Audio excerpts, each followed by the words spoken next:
నాడు యూనివర్సిటీ మంచి భవిష్యత్తు కోసం తెలుగు విద్యార్థులు ఇష్టపడే యూనివర్సిటీ.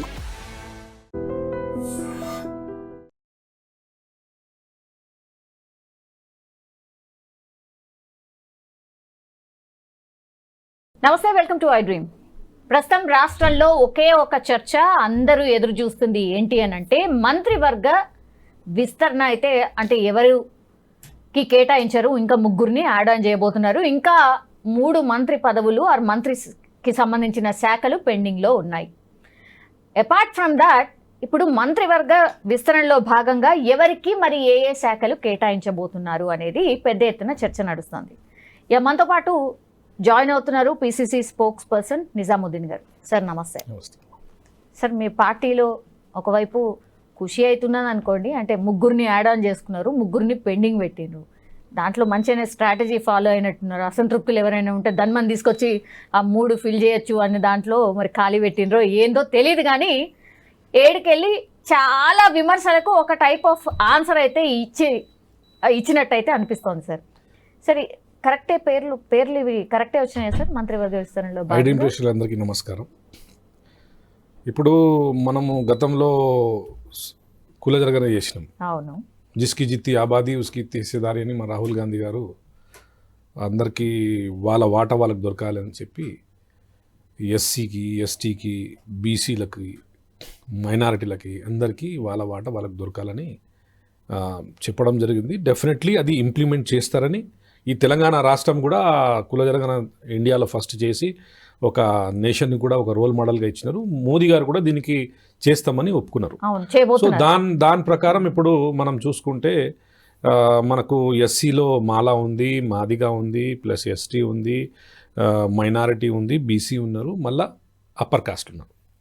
సో ఇప్పుడు మనం చూసుకుంటే దాదాపు మనము సామాజిక న్యాయం చేయనీకి ప్రయత్నం చేసినాం. దానికి తట్టుకొని ఎంతవరకు చేయగలుగుతాం అంతవరకు అయితే మనం చేసినాం. ఇప్పుడు ఎస్సీ మాలలో చూసుకుంటే డిప్యూటీ చీఫ్ మినిస్టర్ ఉన్నారు, ఇంకోటి మన వివేక్ గారు ఉన్నారు, ఒక స్పీకర్ గారు ఉన్నారు. మాదిగాకు చూసుకుంటే 2 వచ్చినాయి, ఒకటి దామోదర్ రాజ్ నరసింహ గారు, ఇంకోటి అడ్లూరి లక్ష్మణ్ గారు. తిరిగి మళ్ళా ఎస్టీకి వస్తే ఒక సీతక్క ఉన్నారు ఎస్టీలో, మళ్ళీ ఇంకో డిప్యూటీ స్పీకర్కి ఇచ్చినారు. మనం అప్పర్ కాస్ట్కి వచ్చేస్తే బీసీకి చూసుకుంటే 46% బీసీ ఉంది. మేము ఇప్పుడు బీసీకి 3 ఇచ్చినాం. రాబోయే రోజులలో ఇంకా 3 ఉన్నాయి. దాంట్లో ఇంకేమైనా చేసి సామాజిక న్యాయం చేయడానికి ఇంకేమైనా ప్రెషర్ ఉంటే అది చేస్తాం. ఇప్పటి వరకు 7 అప్పర్ కాస్ట్లో ఉన్నారు. దాంట్లో 4 రెడ్డిలు ఉన్నారు, ఇంక్లూడింగ్ చీఫ్ మినిస్టరు. మళ్ళీ ఒక కమ్మ, ఒకటి బ్రాహ్మణు, మళ్ళీ ఇంకోటి వెల్మా. సో ఇట్లా 15 మంత్రులు మేము పూర్తి చేసుకున్నాం, ఇంక్లూడింగ్ చీఫ్ మినిస్టర్. ఇప్పుడు 3 ఉన్నాయి. రాబోయే బిగ్ షఫలింగ్లో మళ్ళీ ఏమన్నా అంటే మార్పులు చేర్పులు ఉంటాయి కదా. ఇప్పుడైతే ఓన్లీ 3 మంత్రులు యాడ్ చేసినాము. మార్పులు చేర్పులు ఉన్నప్పుడు మళ్ళీ ఇంకా షఫలింగ్ చేసేటప్పుడు ఉన్న వాళ్ళు తీస్తారా, వీళ్ళ శాఖలు తీసుకొని వేరేలోకి ఇస్తారా, పర్ఫార్మెన్స్ బట్టి, లేకుంటే వాళ్ళ స్థాయికి మెచ్చిన వాళ్ళకి ఏ ఇవ్వగలిగితే మనం వాళ్ళకి ఇస్తే బాగుంటుంది. ఇలాంటి విషయంలో అన్నీ ఆలోచించి ఆచితూచి చేసి, ఎందుకంటే డిలే అయ్యడం కారణం కూడా ఇదే. ఇంత డిలే అయిందంటే మనము అనుకుంటాం ఎందుకు ఇస్తలేరు అంటే మనం ఇప్పుడు ఈ 3 ఇచ్చిన తర్వాత మనం అర్థమవుతుంది ఎందుకు ఇంత డిలే అయింది అనేది. సో డెఫినెట్లీ క్వశ్చన్స్ అనేది మన మల్రెడ్డి రంగారెడ్డి గారు కూడా చాలా అడగడం జరిగింది, మన సుదర్శన్ రెడ్డి గారు కూడా, ప్లస్ రాజగోపాల్ రెడ్డి గారు కూడా కమిట్మెంట్ ఉంది వాళ్ళకి. అంటే అందరికి బుజ్జగించుకుంటూ అందరికి సంజాయించుకుంటూ ఈ 3 సామాజిక న్యాయం చేయాలి, ఇది మనకు అవసరం అని చెప్తూ ఒక 3 మంత్రులకైతే ఇవ్వడం జరిగింది. Great sir. ఈసారి మాత్రము కాంగ్రెస్ పార్టీ ఇటు మంత్రి పదవులు ఇచ్చే వాళ్ళకి ఓకే ఇస్తూనే వెనకాల బుజ్జగింపులు మాత్రం బాగా కరెక్ట్గా ప్రాపర్గా హ్యాండిల్ చేసినట్టు అనిపిస్తోంది సార్. మేమైతే కష్టపడుతున్నాము, ఎందుకంటే సామాజిక న్యాయం చెయ్యాలంటే డెఫినెట్లీ చేయాల్సిందే. మీనాక్షి నటరాజన్ గారు పార్టీ విషయంలో, పార్టీ అఫేర్స్లో చాలా, అంటే దాదాపు ఒక 4-5 మంత్స్ అయిపోయింది ఆమెకు వచ్చి.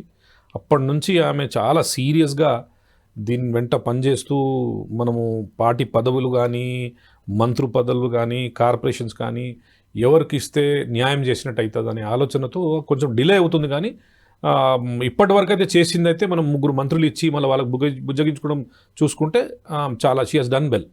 యా, అంటే పార్టీ మారి మళ్ళా వచ్చిన వాళ్ళకు మంత్రి పదవి ఎట్లిస్తారు అనేది కూడా ఒక చర్చ. అంటే వివేక్ గారికి ఎస్పెషల్లీ చాలా మంది మాట్లాడుతున్నారు, అట్లా ఎట్లిస్తారు అంటే పార్టీ నుంచి లాయల్గా ఎవరైతే ఉన్నారో వాళ్ళే అని మీనాక్షి నటరాజన్ గారి లైన్ అది. కానీ అయినా సరే తను వెళ్ళి వచ్చిండు కదా, అయినా మంత్రి పదవి ఎట్లా వస్తుంది అనేది ఒక చర్చ. ప్రభుత్వం నడపాలంటే అన్ని విధాలుగా ఆలోచించడం అవసరం ఉంది. ఇప్పుడు పార్టీలో సీనియర్ ఉన్నారు. ఇప్పుడు నేను 30 సంవత్సరాల నుంచి కాంగ్రెస్ పార్టీలో ఉన్నాను. నాలాంటి ఉన్న సీనియర్లు కూడా ఉన్నారు, మంచి కష్టపడిన వాళ్ళు ఉన్నారు, వాళ్ళు కూడా పదవి రాలేదు. ఇప్పుడు ఎట్లుంటారంటే ఏ పార్టీలైనా కానీ మన కష్టపడంతో సహా రాత అనేది కూడా చాలా ఇంపార్టెంట్, అది కలిసి వస్తుంది. ప్లస్ ఇప్పుడు మీరు అడిగింది ఏంటంటే వివేక్ గారికి ఎట్లా ఎలక్షన్ అప్పుడు ఆదిలాబాద్ మన జిల్లాలో మనము వివేక్ గారిని తీసుకోవడం చాలా అవసరం ఉండే. అప్పుడు కమిట్మెంట్ చేసినారు, హైకమాండ్ కమిట్మెంట్ చేసినారు. ఆ హైకమాండ్ కమిట్మెంట్ చేసిన దానికి డెఫినెట్లీ వాళ్ళు కట్టుబడి ఉంటారు. ఆ ప్రకారమే ఆయనకి ఇవ్వడం జరిగింది. ఇప్పుడు ఇదే కమిట్మెంట్ రాజగోపాల్ రెడ్డి గారితో కూడా చేసినాం. ఆయన కూడా బీజేపీ అంటే ఇప్పుడు ఆల్రెడీ అప్పర్ కాస్ట్ 7 మెంబర్స్ ఉన్నారు, 7 మంత్రులు ఉన్నారు కదా, ఇస్తాం. 3 ఉన్నాయి కదా, ఏమైనా చేస్తాం. ఇప్పుడప్పుడు తిప్పలు, ఇంకా ముందు ఏం తిప్పలు వస్తాయి ఆ సిచ్యువేషన్ పట్టుకొని ఆ తిప్పలు పట్టుకొని చేస్తాం. కానీ అందరికీ న్యాయం చేసే ప్రయత్నం అయితే చేస్తాం. రాజగోపాల్ రెడ్డి గారికి కూడా ఇబ్బంది కాకుండా, మల్రెడ్డి రంగారెడ్డి గారికి కూడా ఇబ్బంది కాకుండా, సుదర్శన్ రెడ్డి గారికి కూడా ఇబ్బంది కాకుండా, వాళ్ళు అడిగింది రాకపోవచ్చు, వాళ్ళకు ఏదైనా వేరే విధంగా కానీ లేకుంటే అడిగిందే ఇవ్వడం కానీ ఏదైనా ప్రయత్నం అయితే చేస్తాం. మా హైకమాండ్ చాలా స్పష్టంగా మీనాక్షి నటరాజన్ గారు చాలా సీరియస్గా ఆలోచిస్తూ దీని విషయంలో పనిచేస్తుంది. డెఫినెట్లీ ఇప్పుడు ఉన్న మిగిలిన 3 దాంట్లో ఎట్టి పరిస్థితిలో అన్ని అప్పర్ కాస్ట్ కానీ సామాజిక బడుగు బలిహీన వర్గాలు ఉన్న వాళ్ళకి కూడా అందరికీ ఇస్తాం. దీంట్లో ఒక మైనారిటీ కూడా ఇవ్వాల్సిందే. మైనారిటీ ఇప్పటి వరకు లేదు. 18 ఏం చేస్తాం, మన దుష్టకరం 2 ఎమ్మెల్యేలు ఇచ్చినారు. ఒకటి నాంపల్లి ఫెరోజ్ ఖాను, జూబ్లీ హిల్స్లో అజరుద్దీన్కి ఇచ్చినాం. ఇద్దరు కూడా గెలవలేకపోయినారు. సో దానివలన ఇప్పుడు ఎమ్మెల్సీ ఇచ్చి ఇవ్వాలి. ఇప్పుడు ఎమ్మెల్సీలు లేవు. ఒక 1 ఇయర్ తర్వాత ఎమ్మెల్సీ ఉంటే డెఫినెట్లీ ఎప్పుడన్నా ఏమన్నా డెఫినెట్లీ చేసి, కానీ మైనారిటీ కూడా ఒకటి ఎట్టి పరిస్థితిలో ఇస్తారు. ఇప్పుడు జూబ్లీ హిల్స్ అని వచ్చింది కాబట్టి ప్రస్తావన, మొన్ననే మాగంటి గోపీనాథ్ గారు చనిపోయారు కాబట్టి ఇప్పుడు ఆ స్థానానికి 6 నెలల లోపల ఎలక్షన్స్ డెఫినెట్లీ పెట్టాలి. అగైన్ అజరుద్దీన్ గారికే కేటాయిస్తారా? ఇప్పుడు అజరుద్దీన్ గారు ఎక్కడున్నారు? అసలు ఆయన యాక్టివ్ ఉన్నారా, పార్టీలు ఉన్నారా, ఏడున్నారా? అసలు కనబడతలేరు కదా. నేను ఇప్పుడు కరెక్ట్. ఇప్పుడు నేనేం చెప్తానంటే వాళ్ళు ఆయన పని చేసిండ్రా లేదా ఇది హైకమాండ్ డెఫినెట్లీ దానికి అబ్జర్వ్ చేస్తుంది. ఓకే, హైకమాండ్ ఒక రిపోర్ట్ తెచ్చుకుంటుంది కాన్స్టిట్యున్సీ నుంచి. ఓకే, ఈ కాన్స్టిట్యున్సీలో గతంలో టికెట్ ఇచ్చిన వాళ్ళకి ఇస్తే గెలుస్తారా, లేకుంటే ఏమైనా కొత్త ఫేస్ పెడితే బాగుంటుందా, లేకుంటే అక్కడి నుంచే లోకల్ ఎవరికి ఇస్తే బాగుంటుందా అనే ఆలోచన ఆ రిపోర్టు వచ్చిన తర్వాతనే తెలుస్తుంది. ఇప్పటికిప్పుడు ఆ డిసిషన్ ఇమీడియట్గా తీసుకోరు. ఇప్పుడు ఆయన మంత్రి పదవి కావాలని ఎమ్మెల్సీ గురించి ఢిల్లీలో తిరగడం జరిగింది. ఇంకా వేరే కూడా చాలా ఆశలు చేసిన వాళ్ళు మైనారిటీ లీడర్లు ఉన్నారు. ఇప్పుడు ఉన్న సిచ్యువేషన్లో మనం చూసుకుంటే గ్రౌండ్ రియాలిటీ, గ్రౌండ్ రిపోర్ట్ చూసిన తర్వాతనే అక్కడ ఉన్న సీనియర్ నాయకులతో కన్సల్ట్ చేసి ప్రజలు అక్కడ ఏమనుకుంటున్నారు, ప్రజలు ఏం ఆశలు ఉన్నాయి, గతంలో 10 సంవత్సరాలుగా దాదాపు 12 సంవత్సరాలుగా ఉన్న ఒక మాగంటి గోపీనాథ్ గారు ఎమ్మెల్యేగా అక్కడ ఉన్న ఆయన పని చేసిన తీరు ప్రజలకు నచ్చిందా లేదా, 3 టైమ్స్ గెలిచిండు కదా. సో అవన్నీ ఉంటుంది, అన్నీ చూసిన తర్వాతనే డిసైడ్ చేస్తారు. ఇప్పుడు సడన్గా మనము అజరుద్దీన్ గారికే ఇచ్చేస్తారు, వేరే వాళ్ళకి ఇస్తారు అని చెప్పలేము. గ్రౌండ్ రిపోర్ట్ చూసిన తర్వాతనే ఈ డిసిషన్ అనేది హైకమాండ్ తీసుకుంటుంది. అంటే మైనారిటీల గురించి మాట్లాడిండ్రు, మైనారిటీలకు పదవి లేదు అన్నారు కాబట్టి మేబీ మళ్ళా ఇట్లా ఆయనకే ఇచ్చా లేకపోతే ఇంకెవరన్నా మైనారిటీకి ఇచ్చి న్యాయం చేస్తారా? మైనారిటీ ఈ కాన్స్టిట్యున్సీలో అంటే 2009 నుంచి ఇప్పటి వరకు ఒక ముస్లిం ఎమ్మెల్యే గెలవలేదండి.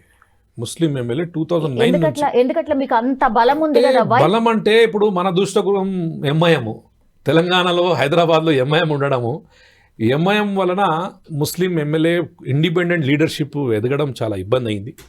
దానివలన కాంగ్రెస్ పార్టీ ఇప్పటి వరకు ఒక్క ముస్లిం ఎమ్మెల్యేని కూడా 2009 నుంచి గెలిపించుకోలేకపోయింది.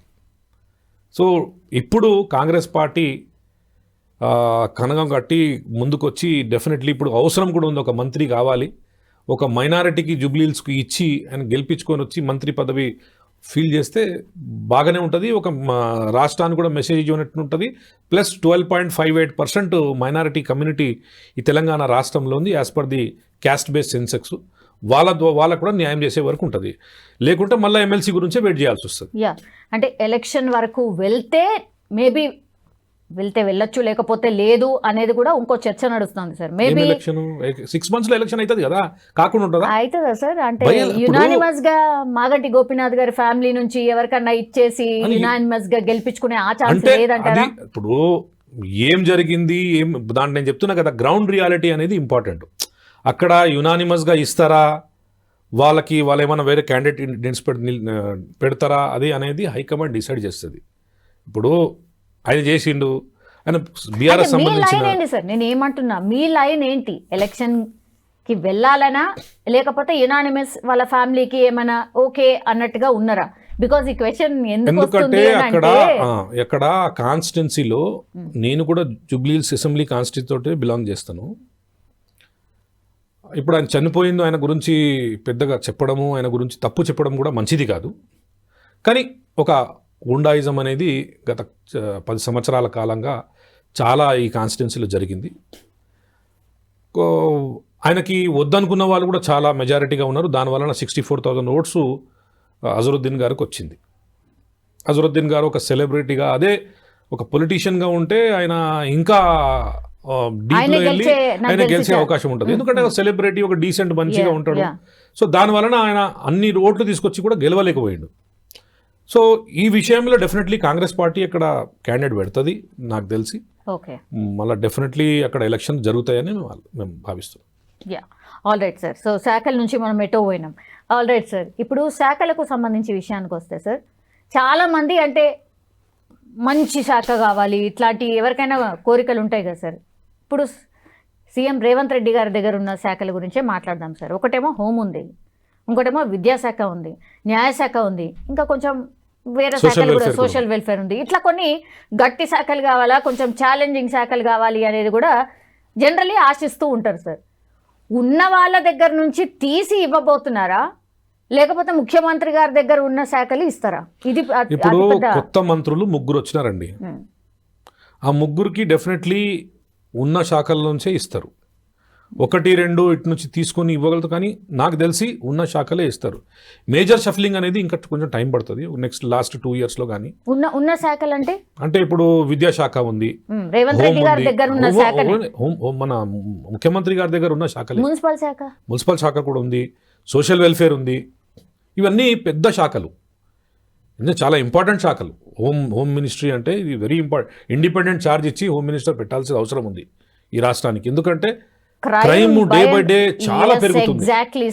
క్రైమ్ కు కంట్రోల్ చేయాలంటే డెఫినెట్లీ ఒక సపరేట్ హోమ్ మంత్రి కావాలి.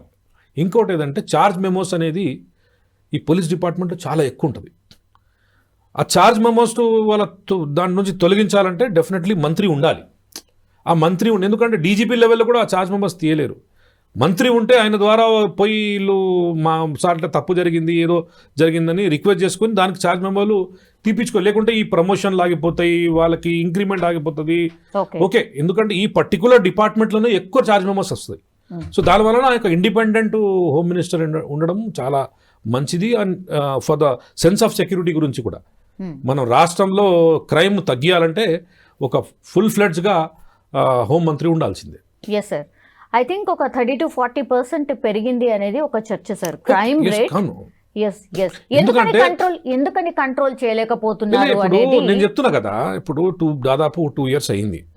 క్రైమ్ అనేది డిఫరెంట్ స్టైల్లో పెరుగుతూనే ఉంది. ఈ మన ఒక రాష్ట్రంలోనే కాదు, దేశంలో క్రైమ్ అనేది పెరుగుతుంది. ఎందుకు పెరుగుతుందంటే అన్ఎంప్లాయ్మెంట్ వలన ఈ క్రైమ్ వైపు చాలా, మళ్ళా డ్రగ్స్, ఇవన్నీ గాంజలు అవి దాని వలన కూడా ఎక్కువ క్రైమ్ పెరుగుతుంది. ప్లస్ హోంమంత్రి గారు ఇప్పుడు మనం సీఎం గారే ఉన్నారు కదా, అన్నీ ఆయన చూడడానికి ఇబ్బంది అవుతుంది. సపరేట్ ఉంటే దీన్ని కొంచెం తగ్గియచ్చు, ఈ క్రైమ్ని తగ్గియచ్చు. నో డ్రగ్స్ అని క్యాంపెయిన్ నడుపుకోవచ్చు, ఇప్పుడు కూడా నడుపుతున్నారు. దాన్ని కూడా చాలా స్ట్రెంథన్ చేయొచ్చు. క్రైమ్ని కంప్లీట్లీ మనము ప్రెషర్ చేసి దాని కిందకి తీసుకురావచ్చు. ఇలాంటి ఒక ఇండిపెండెంట్ ఛార్జ్గా హోంమంత్రి ఉంటే, ఆయనకు వేరే శాఖలు లేకుండా ఓన్లీ హోంమంత్రి ఉంటే ఆయన డెఫినెట్లీ చేయగలుగుతారు.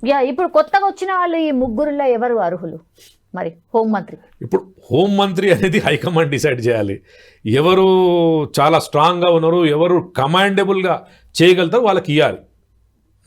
మా ఒక పార్టీ కార్యకర్తగా, ఒక పొలిటీషియన్గా ఎవరు మీకు ఎవరు కనిపిస్తున్నారు, ఎవరు అంత స్ట్రాంగ్ ఉన్నారు? ఇప్పుడు మనమైతే అది ఏం చెప్పలేము, ఎందుకంటే ఉన్నరే ఒకరు చెప్తే ఒక నారాజు, ఎవరు ఆశలు పెట్టుకున్నారో. కానీ మేము ఒకటే అంటున్నాం, ఎవరికి వస్తే కూడా స్ట్రాంగ్ హోంమంత్రిగా ఇవ్వండి. ఈ రాష్ట్రంలో క్రైమ్ ఫ్రీ రాష్ట్రము, డ్రగ్స్ ఫ్రీ రాష్ట్రం చేయాలంటే చాలా స్ట్రాంగ్గా హోంమంత్రి కావాలి. ఇప్పుడు కొత్త వాళ్ళకి ఇచ్చే అవకాశం ఉందా, లేకపోతే ఉన్న వాళ్ళు ఎవరైతే ఆల్రెడీ ఉన్నారో వాళ్ళకి ఎవరికైనా షఫలింగ్ చేస్తే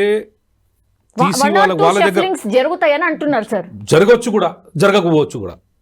ఎందుకంటే ఉన్న వాళ్ళ దగ్గర తీసుకొని ఇప్పుడు ముగ్గురులో హోంమంత్రి ఇస్తే అంత స్ట్రాంగ్గా చేయలేరు అనుకోండి, తిరిగి ఉన్న వాళ్ళ దగ్గర ఒక శాఖ తీసుకొని వీళ్ళకి ఇచ్చేసి హోం శాఖ వాళ్ళకి ఇస్తారు. కానీ హోం శాఖ అనేది ఇండిపెండెంట్ ఇస్తే బాగుంటుందని మా ఆలోచన. ఎందుకంటే క్రైమ్ కంట్రోల్కి సీతక్క గారికి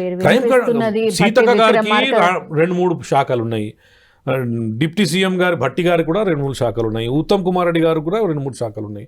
వాళ్ళు పెద్ద మినిస్ట్రీలో ఉన్నారు, వాళ్ళు హోం తీసుకొని ఏం చేస్తారు? హోం ఒక సపరేట్ ఇచ్చి మనం రాష్ట్రంలో క్రైమ్ లేకుండా చేయాలంటే సపరేట్ ఛార్జెస్ ఇవ్వాలి. ఆయన ఫుల్ ఫ్లెడ్ దాంట్లోనే బిజీ ఉండాలి, అప్పుడే క్రైమ్ కంట్రోల్ అనేది జరుగుతుంది. జనరల్లీ ముఖ్యమంత్రి దగ్గరనే హోంశాఖ పెట్టుకోవాలని చూస్తారు, లేకపోతే ఎవ్రీ టైం ఎవరు అందుబాటులో ఉంటారు, వెరీ యాక్సెసిబుల్ ఎవరైతే ఉంటారో వాళ్ళ దగ్గర పెట్టుకోవాలని ఉంటుంది సార్. కానీ గతంలో మనం చూసినాం, సబితా ఇంద్రారెడ్డి గారు ఉన్నప్పుడు, మహమూద్ అలీ గారు ఉన్నప్పుడు ఉన్నా లేనట్టు కిందికే ఉంది. మరి ఎగ్జాక్ట్లీ, మరి ఇప్పుడు కూడా గదే జరుగుతుందా? అట్లా జరగొద్దని మనం కోరుకుంటున్నాము. మేము హైకమాండ్ కూడా అదే చెప్తున్నాం, అట్లా ఉండొద్దు, ఒక స్ట్రాంగ్ మంత్రినే ఇవ్వాలి. ఎందుకంటే కరెక్ట్ క్రైమ్ కంట్రోల్ అనేది కావాలంటే ఆయన భయం అనేది ఉండాలి, పోలీసు వాళ్ళకి భయం ఉండాలి, at the same time crime చేసే వాళ్ళకి భయం ఉండాలి, అప్పుడే క్రైమ్ కంట్రోల్ అవుతుంది. ఇంకో నెక్స్ట్ శాఖ వచ్చేసి విద్యాశాఖ సార్. విద్యాశాఖ అది కూడా చాలా పెద్దది, చాలా ఇబ్బందులు ఉన్నాయి, బడ్జెట్ సరిపోతలేదు, పిల్లలు ఇబ్బందులు అవుతున్నాయి, అసలు రకరకాలుగా చాలా ఉన్నాయి సార్. ఇంకా ప్రైవేట్, ఈ కార్పొరేట్ వాళ్ళ ఆగడాలు కూడా ఎక్కువైపోయినాయి, పిల్లలు చనిపోతున్నారు చాలామంది. ఈ ప్రైవేట్ కాలేజెస్ అనుకోండి, స్కూల్స్ వాళ్ళ రాజ్యం అయిపోయింది సార్. దీన్ని ఎట్లా ఎవరు కంట్రోల్ చేయాలి? ఎడ్యుకేషన్ మినిస్టరే కంట్రోల్ చేయాలి. ఎవరు ఉండాలా? మంచి చదువుకున్నాడు, మంచి విజన్ ఉన్న వాళ్ళు, ఎడ్యుకేషన్కు తీసుకొని మంచి విజన్ ఉన్న వాళ్ళకి ఇవ్వాలి. ఇప్పుడు నేను హోమ్ మినిస్టర్కి ఎట్లా చెప్పినానో, ఒక ఎడ్యుకేషన్ మినిస్టర్ అంటే కూడా మంచి చదువుకున్నవాడు ఉండాలి, ప్లస్ ఆయనకు ఎడ్యుకేషన్ పట్ల మంచి విజన్ ఉండాలి, వాళ్ళకి ఇస్తే చాలా బాగుంటుంది. ఇప్పుడున్న వాళ్ళ వివేక్ గారు మంచిగా చదువుకొని ఉన్నారు, ఈజ్ వెల్ ఎడ్యుకేటెడ్, ప్లస్ ఇప్పుడు మన ఉన్న వాకిటి శ్రీహరి గారు ఉన్నారు ఒకటి, ప్లస్ అడ్డూరి లక్ష్మణ్ గారు. ఎడ్యుకేషన్కు సంబంధించి వాళ్ళకి ఎంత ఎడ్యుకేషన్ నాకు తెలియదు, కానీ వివేక్ గారు అయితే ఈజ్ వెల్ క్వాలిఫైడ్ మ్యాన్. లేకుంటే పాతలో ఉన్న వాళ్ళ దగ్గర ఒక శాఖ, ఈ ఎడ్యుకేషన్ మినిస్టర్ చదువుకున్న వాళ్ళకి ఇచ్చేసి, మంచి ఎడ్యుకేటెడ్ మంచి విజన్ వాళ్ళకి ఇచ్చేసి వాళ్ళ దగ్గర శాఖ తీసి వీళ్ళకి ఇస్తే బాగుంటుంది, అట్లా కూడా బాగుంటుంది. ఇప్పుడు రేవంత్ రెడ్డి గారు అన్ని శాఖలు ఇవ్వరు, ఆయన దగ్గర 1 or 2 శాఖలు పెట్టుకుంటారు, అందులో మున్సిపల్ శాఖ కూడా ఒకటి. ఎందుకంటే నెక్స్ట్ జిహెచ్ఎంసీ ఎలక్షన్స్ కూడా రాబోతున్నాయి కాబట్టి ఆ శాఖని వదిలిపెట్టారు, ఆయన దగ్గరనే పెట్టుకుంటారు అనేది ఒక చర్చ సార్. ఇప్పుడు ఇంకా 3 మంత్రులు బాకీ ఉన్నారు, మీరెట్లా చెప్పుకుంటారు ఆయన పెట్టుకోవాలన్నది? మనం చెప్పలేము.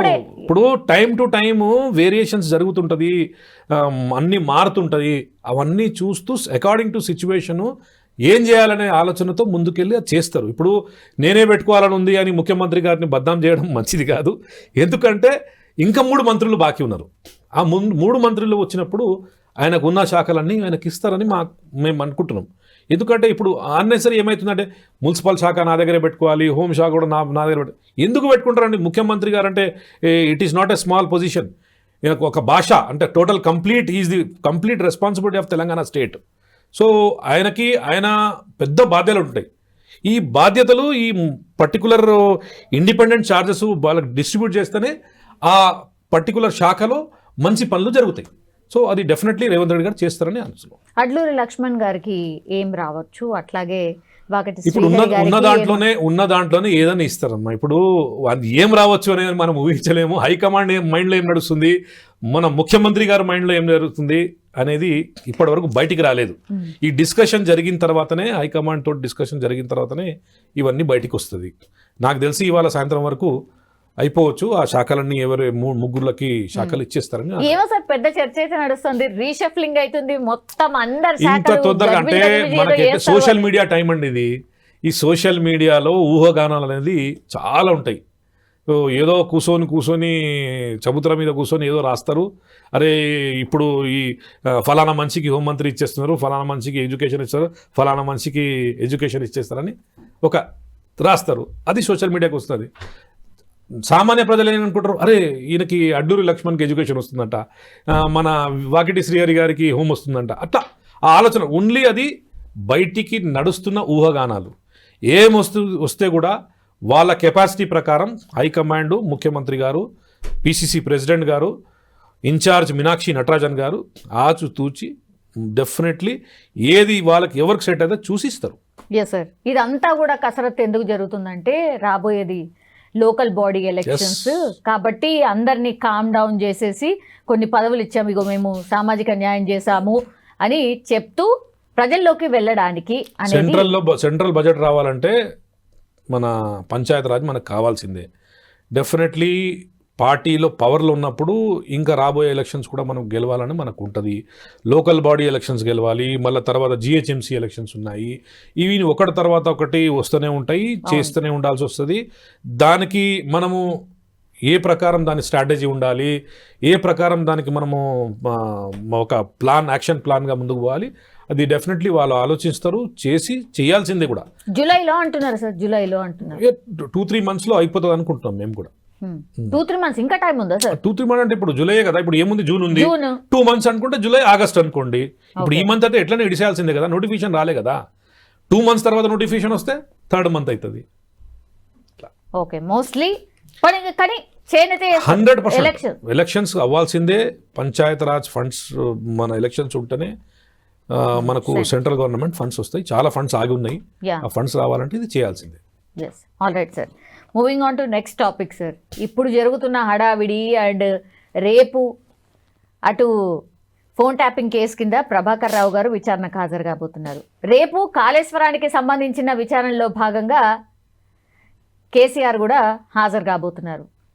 2 big కేసెస్ అండ్ 2 big. ఇప్పుడు ప్రభాకర్ రావు గారి మీద చెప్పాలా, కేసీఆర్ గారి మీద చెప్పాలా, అది మీరు చెప్పండి. మీకు ప్రేమ డెఫినెట్లీ కేసీఆర్ గారి మీదనే ఉంటది కావచ్చు నాకు తెలిసి. అందుకని కేసీఆర్ గారు ఒక 9 సంవత్సరాలుగా ముఖ్యమంత్రిగా ఉన్నారు మా రాష్ట్రానికి.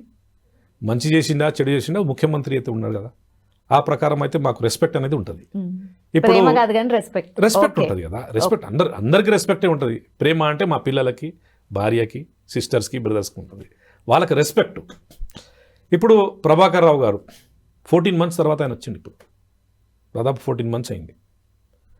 మీరు తప్పు చేయలేకుంటే ఎందుకు ఇంత లేట్ చేసినారు? రెండో విషయంకి వస్తే సిటిజన్షిప్ కూడా అడగడం జరిగింది ప్రభాకర్ రావు గారు. నాకు ఇక్కడే సిటిజన్షిప్ ఇచ్చేయండి, మేము ఇక్కడే ఉండిపోతా. ప్రజలు పవర్ ఇచ్చినారు, ప్రజలు అధికారం ఇచ్చినారంటే వాళ్ళ సేఫ్టీ సెక్యూరిటీ గురించి ఇచ్చినారు, వాళ్ళ సంక్షేమం గురించి ఇచ్చినారు. సేఫ్టీ గురించి, నేషనల్ సెక్యూరిటీ గురించి ఫోన్ ట్యాపింగ్ చేస్తే ఎస్ చేయొచ్చు. కానీ అదే ఫోన్ ట్యాపింగ్లో మీరు హీరోయిన్స్ తోటి ఎవరికి అఫైర్ ఉంది వాళ్ళ ఇంటర్నల్స్ ఫోన్ ట్యాపింగ్లు చేస్తూ వాళ్ళకు బ్లాక్మెయిల్ చేసి వాళ్ళతోటి పైసలు తీసుకోవడం కానీ, బ్లాక్మెయిల్ చేయడం కానీ, వేరే విధంగా వాళ్ళకి దగ్గర తీసుకోవడం కానీ ఇది చాలా జరిగింది. This is very bad. అది మిస్యూజ్. ఒక అధికారిగా ఉన్న తర్వాత, నేను ఒక అధికారిని చెప్పలేను, పోలీస్ డిపార్ట్మెంట్ చెప్తలేను. పోలీస్ డిపార్ట్మెంట్లో ఎవరేం చెప్తే కూడా మీరు చేసేస్తారా? మీరు ప్రభుత్వంలో ఉన్న వాళ్ళు చెప్పినారు, మీరు చేసినారు, కానీ వాళ్ళు చేపించిన వాళ్ళు కూడా తప్పే, మీరు గీత దాటి చేసింది కూడా మీరు తప్పే. మీరు కానీ సెక్యూరిటీ రీజన్లో నేషనల్ సెక్యూరిటీ కానీ మన రాష్ట్ర సెక్యూరిటీ కానీ అలాంటి దాంట్లో ఫోన్ ట్యాపింగ్ చేయడం తప్పు లేదు. వేరే రాష్ట్రాలు కూడా చేస్తారు, వేరే మన కేంద్ర ప్రభుత్వం కూడా నేషనల్ సెక్యూరిటీ గురించి చేస్తుంది, వేరే దేశంలో కూడా జరుగుతుంది. ఫోన్ ట్యాపింగ్ చేయడం తప్పు కాదు నేషనల్ సెక్యూరిటీ గురించి. పర్సనల్ విషయంలో ఇక్కడ రియల్ ఎస్టేట్ బిజినెస్ నడుస్తుంది, నేను మాట్లాడుతున్న ఈ 3 కోట్ల రూపాయలకి డీల్ అయ్యింది అంటే, బిడ్డ నువ్వు 3 కోట్ల రూపాయలని ఇస్తున్నావు, మీ మీద మేము ఆల్రెడీ మీ ఫోన్ ట్యాపింగ్ అయింది, మీ ఇన్ఫర్మేషన్ మాకుంది, తీసుకొచ్చి మా వాటా మాకు ఇచ్చేయి. అలా వాడుకున్నారు ఫోన్ ట్యాపింగ్కి. That is wrong. ఇప్పుడు ఇన్ని 14 months 15 months వరకు ఆయన వెయిట్ చేసి సుప్రీంకోర్టు నుంచి బెయిల్ తీసుకొని ఇక్కడ వచ్చిండు. రేపు పోతుండు విచారణకి. విచారణ చూసేది అధికారులు ఉన్నారు, చట్టం ఉంది, ఏముంటే ఏ ప్రకారం ముందుకెళ్తుంది అప్పుడు ముందుకెళ్తారు. అది ప్రభాకర్ అయ్యా ఆయనకు అడిగిన క్వశ్చన్లకు ఆయన చెప్పిండట కదా సార్, మీరు లిఖితపూర్వకంగా ఏమన్నా ఉందా, నేను ఇట్లా ఆదేశాలు ఇచ్చిండ్రు నేను చేసినా అని ఎక్కడైనా ఉందా, నేను ఇట్లా చేయమని చెప్పినా ఎవరికైనా, అసలు అట్లెట్లా అడుగుతున్నారు, మీ దగ్గర ఉన్నటువంటి ఆధారాలు ఏవి అని ఎవరు అడుగుతున్నారు? ప్రభాకర్ రావు అడిగినట్టుగా. ఏమని? నిన్న ఇప్పుడు మీరు ఇన్ని ఫోన్ ట్యాపింగ్ చేశారు, వీళ్ళ చేశారు, ఎవిడెన్స్ ఉందండి. ఫోన్ ట్యాపింగ్ లో ఎవిడెన్సెస్ ఉన్నాయి, లిఖితపూర్వకంగా చూపెట్టండి. లిఖితపూర్వకం కాదు, మీరు రికార్డ్ చేసిన ఎవిడెన్సెస్ ఉన్నాయి. రియల్ ఎస్టేట్ వాళ్ళతోటి మీరు బ్లాక్మెయిల్ చేసింది, ఫిలిం ఇండస్ట్రీ హీరోయిన్స్ తోటి బ్లాక్మెయిల్ చేసింది, హీరోలతోటి బ్లాక్మెయిల్ చేసింది, వ్యాపారులతోటి బ్లాక్మెయిల్ చేసింది, ఎన్నో ఉన్నాయి ఎవిడెన్సెస్.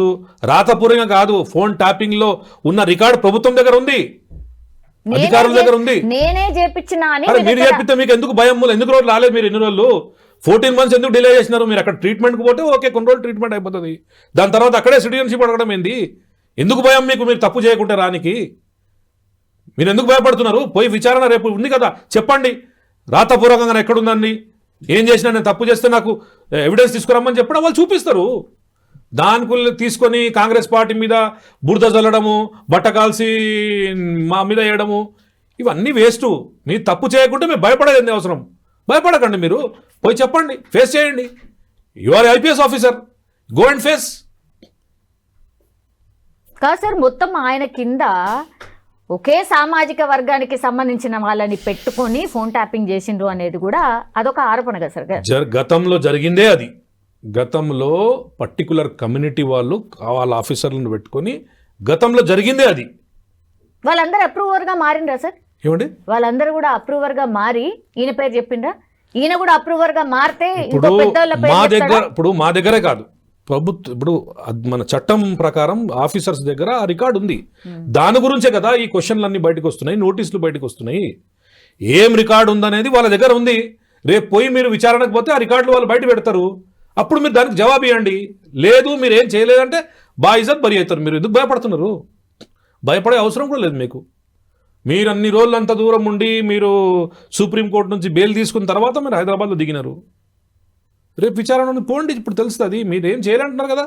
నేను రాతపూర్వకంగా ఇక్కడ ఉందా అంటే ఉండొచ్చు, ఉండకపోవచ్చు, ఉండలేకుంటే మీరు బాయిజత్ బరి అవుతారు, ఉంటే డెఫినెట్లీ మీరు శిక్షిస్తారు. ఇప్పుడు ప్రభాకర్ రావు గారిని ఒకవేళ సరే పెద్ద ఆఫీసర్ అండి, ఆయన కంట్రోల్లోనే అన్ని జరిగింది, ఆయన కంట్రోల్లోనే అన్ని జరిగింది. దాని కింద ఆఫీసర్ ఆల్రెడీ జైల్లో ఉన్నారు. కింద ఆఫీసర్లు కూడా వాళ్ళు ఎవరెవరు దానికి సంబంధించిన వాళ్ళు అవన్నీ జరిగిన దానికి చట్టం ఉంది, చట్టం చూసుకుంటుండి.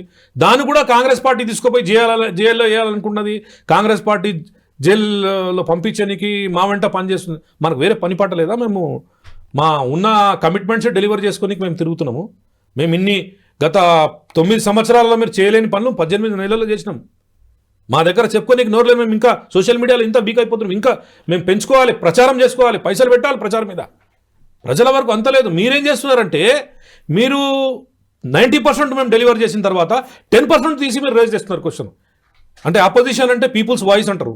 ఆపోజిషన్ అంటే మీరు మేమేమైనా తప్పు చేస్తే సలహాలు సూచనలుగా మంచిగా ఇంకా మంచిగా ఎట్లా చేయాలి దాని విషయాలు ఆలోచించాలి. కానీ మేము 90% చేసిన తర్వాత 10% పట్టుకొని ఆ 10% తీసుకొని మీరు ఇది వచ్చిందా అది వచ్చిందా అని ప్రజలని కన్ఫ్యూజ్ చేసే ప్రయత్నం బంద్ చేసుకోండి.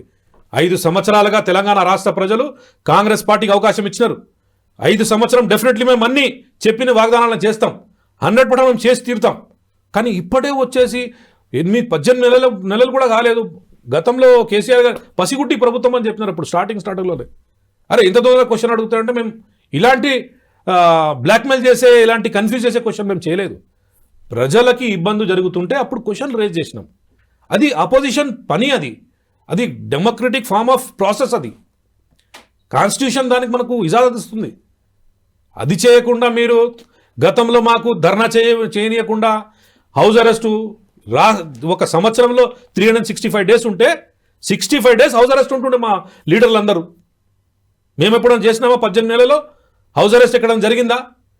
పోలీసు అరే కేటీఆర్ గారు కామారెడ్డికి పోతుంటే కంప్లీట్ మార్కెట్ బంద్ చేసి టెర్రస్ మీద పోలీసు వాళ్ళు నిల్చున్నారు. ఎందుకు? ఆయనకి ఏం థ్రెట్? ఒక ముఖ్యమంత్రి కొడుకు, ఒక మంత్రిగా ఉన్నారు ఆయన. అంత దౌర్జన్యం జరిగింది. మీకు భయం ఎందుకు? అంతా మీరు తప్పు చేయకుంటే మీదే ప్రభుత్వం కదా. అప్పుడు మీరు చేసిన దౌర్జన్యాలు, మీరు చేసిన అరెస్టులు, ఇప్పుడు మేము ఎప్పుడన్నా ఎవరికన్నా ధర్నా చేస్తుంటే మీరు చేయండి, తప్పు ఉంటే కంపల్సరీ చేయమని చెప్పినాం. ఎక్కడ మేము వాళ్ళకి ఆప్తలేము. We're giving permissions to everybody, every dharna you do it. మేము ప్రభుత్వంలో ఉన్నాము, చెప్పండి, మా డోర్స్ ఓపెన్ ఉన్నాయి. ఎక్కడన్నా తప్పు చేస్తే చెప్పండి, మీరు వాయిస్ రైజ్ చేయండి. డెఫినెట్లీ దాన్ని కూడా మా ముఖ్యమంత్రి గారు, మా మంత్రి వర్గం అంతా కంప్లీట్లీ చేస్తుంది. చెయ్యక తప్పదు. ప్రజలు అవకాశం ఇచ్చినారు. ఇది ప్రజల ప్రభుత్వం. ప్రజల సంక్షేమం గురించి మేము పనిచేస్తున్నాం. మేము తీసుకుపోయి మీకు జైలు వేస్తే మాకేమొస్తుంది? ప్రభుత్వంలో ఉన్న తర్వాత జైలు వేయడం ఎంత పెద్ద పని కాదు. ఇవాళ కూర్చుంటే రేపు జైలు వేయొచ్చు. ఎందుకు అవుతలేదు? ఎందుకు అరెస్ట్ చేయలేదు? సుప్రీం కోర్టు దగ్గరికి వెళ్ళి అన్ని పర్మిషన్లు తీసుకొని వాళ్ళ భయం అండి, అది వాళ్ళ భయము. వాళ్ళకంత తప్పులు చేస్తే భయం ఉంటది. అవును, అరెస్ట్ చేస్తారా చేయరా? ఇప్పుడు అది చట్టం చూసుకుంటది. మేమెందుకు అరెస్ట్ చేస్తాం? కాంగ్రెస్ పార్టీకి అదే పనినా? ప్రభుత్వంలో ఉంటారా ఇండిపెండెంట్ డిపార్ట్మెంట్స్ ఉంటాయి. పోలీస్ డిపార్ట్మెంట్ పని పోలీస్ డిపార్ట్మెంట్స్ అది, జ్యుడిషియల్ చేస్తుంది. ఎవరి పని వాళ్ళు చేస్తారు. మా దగ్గర అది ఏం లేదు. అన్నీ తీసుకొని మన దగ్గరే పెట్టుకొని ఒకటే వాయిస్ బయటికి వెళ్తుంది. అరెస్ట్ చేయండి, అరెస్టు. రేవంత్ రెడ్డి గారిని అరెస్ట్ చేయలేదా? ఏ లీడర్ని ఇచ్చినారు వీళ్ళు? అందరిని అరెస్ట్ చేసినారు. అంటే రేవంత్ రెడ్డి గారు తప్పు చేయలేదా? తప్పు చేసిందా లేదా? అర్ధరాత్రి ఇంట్లో నుంచి తీసుకోపోయారు. అప్పుడు ఏం తప్పు చేసిన ఆయన? చెప్పండి, ఏం తప్పు చేసిండు? అంత దౌర్జన్యమా? మేము అట్లా చేసినామా? 18 monthsలో ఎప్పుడన్నా చేసినామా? కేసీఆర్ గారిని కానీ, మన కేటీఆర్ గారిని కానీ, కవిత గారిని కానీ ఎవరైనా మేము చేసినామా? వాళ్ళ భయంకి వచ్చేసి పబ్లిక్ని కన్ఫ్యూజ్ చేసే ప్రయత్నం చేస్తున్నారు. ఇవాళ మిస్గైడ్ చేస్తూ, మిస్కన్సెప్షన్ తీసుకొస్తూ, తప్పులు అంటే వాళ్ళ చేసిన తప్పులని మబ్బు పెట్టుకోనికి ప్రజల్లో మిస్కన్సెప్షన్, కొత్త నెరేటివ్ తీసుకొచ్చి ప్రజల్ని తప్పుదోవ పెట్టే ప్రయత్నం చేస్తున్నారు. మేము ఎప్పుడు చేస్తలేము. అరే వాళ్ళు ఓపెన్గా ధర్నా చేస్తున్నారండి. మేమేమని చెప్తున్నా? వాళ్ళు బయటికే వస్తలేరు ఓపెన్ ధర్నా చేయడానికి. మేమైతే ప్రజల గురించి బయటికి వచ్చినాం.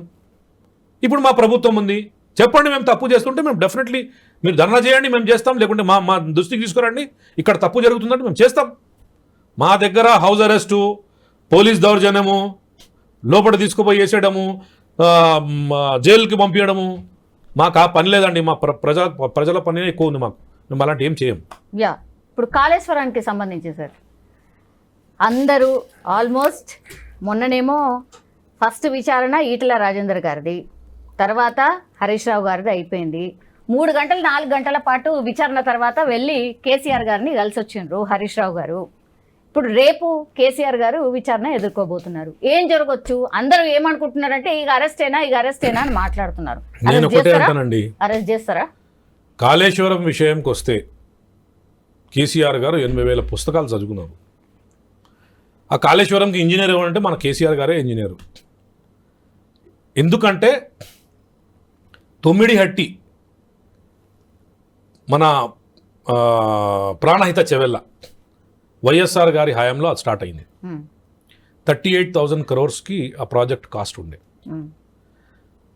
గతంలో కేసీఆర్ గారు చెప్పింది ఏంది? ఆంధ్ర పాలకులు మాకు అన్యాయం చేసినారు, మా ఇరిగేషన్ ప్రాజెక్టులన్నీ ఇన్కంప్లీట్గా పెట్టేసినారని చెప్పినారు. మీరు వచ్చినారు కదా ప్రభుత్వంలో,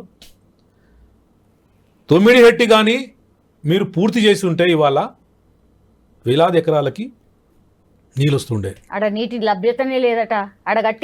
కేసీఆర్ గారు అన్ని మన ఇరిగేషన్ మినిస్టర్ ఉత్తమ్ కుమార్ రెడ్డి గారు చాలా స్పష్టంగా పవర్ పాయింట్ ప్రజెంటేషన్ పెట్టి చెప్పినారు. సంవత్సరానికి 12 నెలలు అక్కడ నీళ్ళు ఉంటుందని. వాళ్ళు చెప్పింది ఏంది, బార్డర్ డిస్ప్యూట్స్ ఉన్నాయి, అక్కడ నీళ్ళే ఉండదు. మీరు చేసింది ఏంది అది చూడండి. ఫస్ట్ 38,000 crores ప్రాజెక్ట్కి మీరు 1 crore పైన 100 crores పైన తీసుకుని వెళ్ళారు. రీడిజైన్ పేరిట NDSA ఒక ఇండిపెండెంట్ డిపార్ట్మెంట్, అది నేషనల్ డ్యామ్ అథారిటీ, వాళ్ళు ఇచ్చిన రిపోర్టు. ఇవాళ కేటీఆర్ గారు, హరీష్ రావు గారు, ఈ బీఆర్ఎస్ లీడర్ ఏం చెప్తారు, మా మీదనే NDSA రిపోర్టు.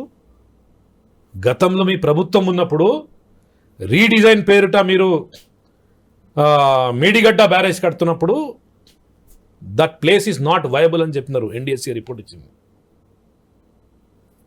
మళ్ళా అన్నారము, సుందిల్లా, ఈ 3 కూడా డ్యామేజ్ అయిపోయినాయి కదా.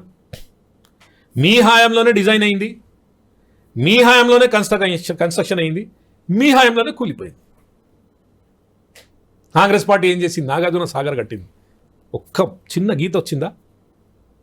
మీరు అతిపెద్ద కాళేశ్వరం ప్రాజెక్ట్ అంటారు కదా, 3 ఇయర్స్లోనే తిరిగి బయటికి వచ్చింది. అది ఇంత పెద్ద డ్యామేజ్ అయింది. ఇప్పుడు అంటారు మీరు మీకు చిత్తశుద్ధి ఉంటే చిన్న ప్యాచ్లు అది మరమ్మతు చేసేసి నీళ్ళు ఇడిసవచ్చు కదా అంటున్నారు.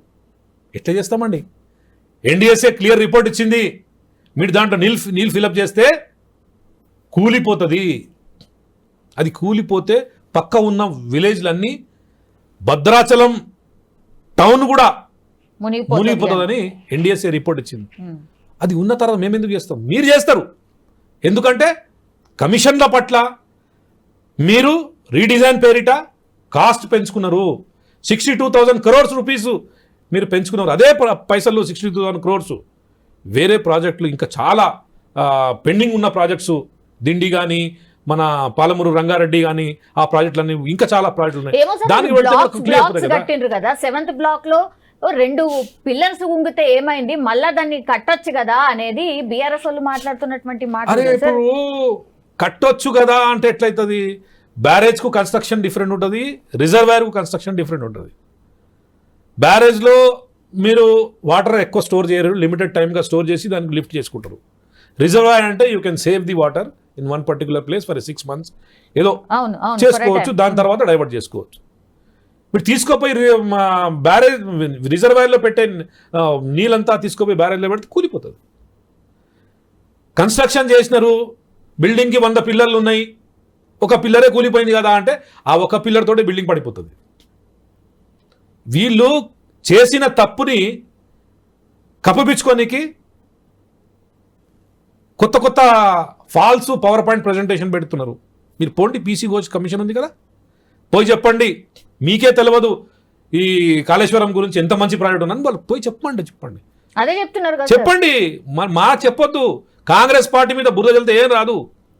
కాంగ్రెస్ పార్టీకి ఎవరి మీద కక్ష లేదు. కాంగ్రెస్ పార్టీ సంక్షేమంలో బిజీ ఉంది. ప్రాజెక్టులు ఇంకా ఇప్పుడు టోటల్ మన తెలంగాణ రాష్ట్రంది 23,000 crores ఇరిగేషన్ బడ్జెట్,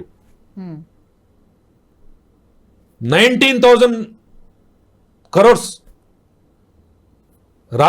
సంవత్సర కాలంగా ఇంట్రెస్ట్ ఈఎంఐలు కట్టాల్సి ఉంది.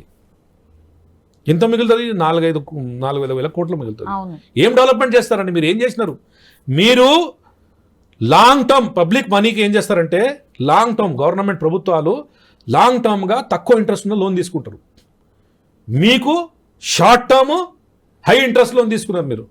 దానివలన 19,000 crores ఇప్పుడు ఉట్టిగా ఇన్స్టాల్మెంట్స్కి ఇంట్రెస్ట్లకు పోతున్నాయి. ఎవరి పైసలు? ఇది మీ ఇంటి పైసలా?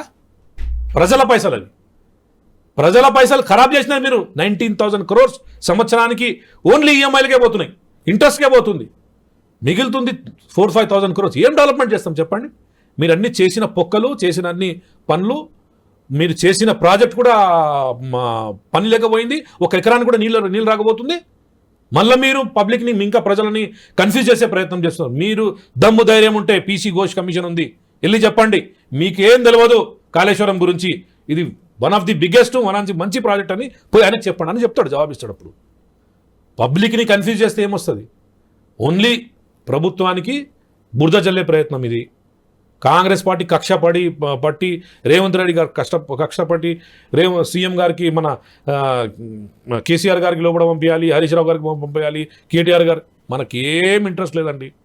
చెయ్యాలనుకున్నప్పుడు ప్రభుత్వం ఉంది, రేపే పంపిస్తాం. 2 months తర్వాత 3 months తర్వాత బయటికి వస్తారు. చట్టం ఉంది అందరి గురించి. మేము చేయాలనుకుంటే గతంలో మీరు చేసినారు, మేము కూడా చేయొచ్చు. కాంగ్రెస్ పార్టీ ఎప్పుడు చేయదు. అది కక్ష బట్టి పనిచేసే ప్రయత్నం కాంగ్రెస్ పార్టీ ఎప్పుడు చేయదు. చట్టం ఉంది, మీరు రేపు విచారణ ఉంటుంది, పోండి, ఆన్సర్ చేయండి. తప్పు చేయకుంటే మీరు బయటికి వస్తారు, ప్రజల్లో వచ్చి చెప్పండి రేవంత్ రెడ్డి గారు మేము తప్పు చేసినామని చెప్పినారు, ఇవాళ మేము రుజువు అయినాము, మేము క్లియర్ అని వైట్ పేపర్ ఇచ్చినామని చెప్పండి. మీరు తప్పు చేస్తే మీకు భయం ఉండాలి, తప్పు చేయకుండా మీరు ఎందుకు భయం? మీకు ప్రభాకర్ రావు గారు ఎలానికి భయము, ఇన్ని రకాలుగానే చెప్తున్నారు. కేసీఆర్ గారు చెప్తున్నారు, కేటీఆర్ గారు చెప్తున్నారు, హరీష్ రావు గారు చెప్తున్నారు. తప్పు చేయకుంటే ఇన్ని ప్రజెంటేషన్ అవసరమైంది. ఒక కమిషన్ ఉంది కదా, ఎంక్వైరీ కమిషన్, నోటీస్ ఇచ్చిన వాళ్ళకి పోయి ఆన్సర్ ఇవ్వండి, వాళ్ళకి చెప్పండి. వెళ్ళి ఓన్లీ బట్టకాసి కాంగ్రెస్ పార్టీ మీద వేయాలి, ముఖ్యమంత్రి గారి మీద వేయాలి, మంత్రుల మీద వేయాలి, కాంగ్రెస్ లీడర్ల మీద వేయాలి. ఇవన్నీ మానుకోండి. ప్రజలు చూస్తున్నారు, సోషల్ మీడియా టైం ఇది. అన్ని విధాలుగా ఇన్ని లక్షల కోట్లు లాస్ అయిపోయింది, ప్రజల సొమ్ము పోయింది. ప్రజలు ఒక్కటే కోరుతున్నారు సార్, అదంతా మరి రికవరీ చేస్తారా? ఇప్పుడు రికవరీ చేసే బాధ్యత ఎవరికి ఉంటుంది? ఒక ఇండిపెండెంట్ డిపార్ట్మెంట్కి ఉంటుంది. తప్పు చేస్తే వాళ్ళతో రికవరీ చేస్తారు. డిపార్ట్మెంట్ ఉంది కదా. మీరు నమ్ముతున్నారు కదా ఖచ్చితంగా తప్పు జరిగిందని చెప్తున్నారు. జరిగిందని ఇప్పుడు జరిగిందని రిపోర్ట్స్ వచ్చినాయి. ఎన్డీఎస్ఏ రిపోర్ట్ మేము ఇచ్చిన రిపోర్టా, కాంగ్రెస్ పార్టీ రిపోర్టా? అది ఎన్డీఎస్ఏ ఎక్స్పర్ట్స్ ఉన్నారు వాళ్ళు. అక్కడ కట్టొద్దని చెప్తే మీరు తీసుకుపోయి మెడిగడ్డ కట్టినారు, కట్టొద్దని చెప్తే అన్నారంలో కట్టినారు, కట్టొద్దంటే సింధులలో కట్టినారు. ఆ 3 కూడా డ్యామేజ్ అయిపోయినాయి కదా. వాళ్ళు తప్పు ఎట్లయితారు? ఇవాళ వాళ్ళు రిపోర్ట్ ఇస్తున్నారా? గతంలో మీరు కట్టేటప్పుడే చెప్పినారు వాళ్ళు మీరు తప్పు ప్లేస్లో కడుతున్నారు, ఇట్ ఈస్ నాట్ వయబుల్ అని. మళ్ళీ మీరే కదా, మీరే ఇంజనీర్ కదా, 80,000 పుస్తకాలు మీరే చదువుకున్నారు కదా, మీరే డిజైన్ చేసుకున్నారు. మీ అవసరాల గురించి, మీ ప్రయోజనాల గురించి, మీ పైసల గురించి, మీ కమిషన్ల గురించి మీరు చేసుకున్నారు. ప్రజల సంక్షేమం ఒక్క ఇంచుకు, ఒక్క ఎకరానికి కూడా నీళ్ళు వచ్చిందా చెప్పండి? కాళేశ్వరం ద్వారా 20 లక్షల ఎకరాలకు నీళ్ళు వచ్చింది అని చెప్తున్నారు. ఎక్కడ వచ్చిందండి? 2 పంటలు పాడి ఇప్పటికి 2 అయింది కదా. మేము బోనస్ కూడా ఇచ్చినాం. ఎప్పుడు లేని ప్యాడీ ఇంత పెద్ద వరి మేము అది వచ్చింది. దానికి ఒక్క నీళ్ళు కాళేశ్వరం నుంచి తీసుకోలే కదా, లేకుండానే అన్ని జరిగింది కదా. మళ్ళీ ప్రజలను మోసం చేస్తారా? బ్యారేజ్లే అన్ని కూలిపోయిన పరిస్థితుల్లో నీళ్ళే లేవు. అక్కడ నీళ్ళు పెడితే కూలిపోతుంది. మళ్ళీ దానికి పబ్లిక్ కన్ఫ్యూజ్ చేసేది ఏంది? కన్ఫ్యూజ్ చేయడం బంద్ చేయండి, ప్రజలను మోసం చేయడం బంద్ చేయండి. మీరు చేసిన తప్పులని పోయి రుజువు అవ్వండి, జవాబిచ్చుకోండి. మీరు తప్పు చేస్తే మీరు శిక్ష పడతారు, తప్పు చేయకుంటే బాయిజత్ బరి అవుతారు. మాటకి కాంగ్రెస్ పార్టీ ఎన్ని రోజులు అని చెప్తారు కాంగ్రెస్ పార్టీ అని? 18 months నుంచి మీరు 9 సంవత్సరాలు చేయలేని పని మేము 18 monthsలో చేసినాం. ఓకే, మేము చెప్పుకోనికి నోరలేదు అనుకోండి, మేము సోషల్ మీడియాలో అంతా పెట్టుకోలేకి మన ప్రపగండా చేస్తలేం. చేయాల్సింది అది. మనం కూడా తప్పు చేస్తున్నాం, కాంగ్రెస్ పార్టీ కూడా తప్పు చేస్తుంది. గతంలో కేసీఆర్ గారు చారణ చేస్తే బారణ పబ్లిసిటీకి పైసలు పెడుతుండే. మేము బారణ చేసి చారణ కూడా పైసలు పెడతలేం, పెట్టాలి. అప్పుడే తెలుస్తుంది ప్రజలకి కాంగ్రెస్ పార్టీ చేస్తుందా లేదా అనేది. కడుపు నిండా అన్నం తింటున్నామండి, సన్న బియ్యం. గతంలో దొడ్డు బియ్యం ఇస్తే వాళ్ళు తీసుకుపోయి అమ్ముకుంటుండే. ఏదో చారణ పారణ వస్తే తీసుకుపోయి వేరే ఇంకా పైసలు పెట్టుకొని బియ్యం తీసుకుంటుండే. కడుపు నిండా అన్నం ఇచ్చేది వాళ్ళ కాంగ్రెస్ ప్రభుత్వం. బీజేపీ కూడా మాట్లాడుతుంది, 12 రాష్ట్రాలలో వాళ్ళ ప్రభుత్వం ఉంది. ఎక్కడైనా ఇస్తున్నారా? మేము ఇస్తున్నాం. తెలంగాణ రాష్ట్రంలో నాకు చిత్తశుద్ధి ఉంది ప్రజల పట్ల. ఎవరు ఇది ఫుడ్ సెక్యూరిటీ బిల్ తీసుకొచ్చింది కూడా కాంగ్రెస్ పార్టీ ఈ దేశంలో. ఎందుకు తీసుకొచ్చిన? ఎవరు కడుపులో అన్నం లేకుండా ఉండొద్దు, అందరూ కంఫర్టబుల్గా తినాలి, అందరూ మంచిగా ఉండాలని కాంగ్రెస్ పార్టీ కోరుకుంటుంది. సో దాని ప్రకారమే మా ముఖ్యమంత్రి గారు, మా ఉత్తమ్ కుమార్ రెడ్డి గారు సివిల్ సప్లైస్ మినిస్టరు సన్న బియ్యం ఇస్తున్నాం. 6 కిలోల బియ్యం, 4 ఉంటే 26 కిలోల బియ్యం వస్తుంది ఒక ఇంటికి. వర్షాలున్నాయి, వర్షాల్లో వాళ్ళు ఎట్లా పోయి తీసుకొచ్చుకుంటారు? దానివల్ల మేము 3 months వర్షం ఇప్పుడే ఇచ్చేస్తున్నాం. ఎంత ఆలోచిస్తున్నాం మేము ప్రజల గురించి? నెలకి వాళ్ళు తీసుకోపోవచ్చు కదా, మేము ఇస్తున్నాం తీసుకోపోవడానికి అంటే ఉంటున్నామా? లేదు. వర్షాలు ఉంటాయి, వాళ్ళు ఎట్లా పోతారు, పెద్ద మనుషులు ఎట్లా తెచ్చుకుంటారు, అది ఆలోచించి 3 నెలలకు ఒకసారి మేము ఇచ్చేస్తాం, మీరు ఒకటేసారి తీసుకొని వెళ్ళండి, మీరు మంచిగా ఉండాలని కాంగ్రెస్ పార్టీ కోరుకుంటుంది. దీని కూడా మీకు తప్పే, దీని కూడా ఇబ్బందే. మంచి పని చేస్తే కూడా ఇబ్బందే. Yes sir.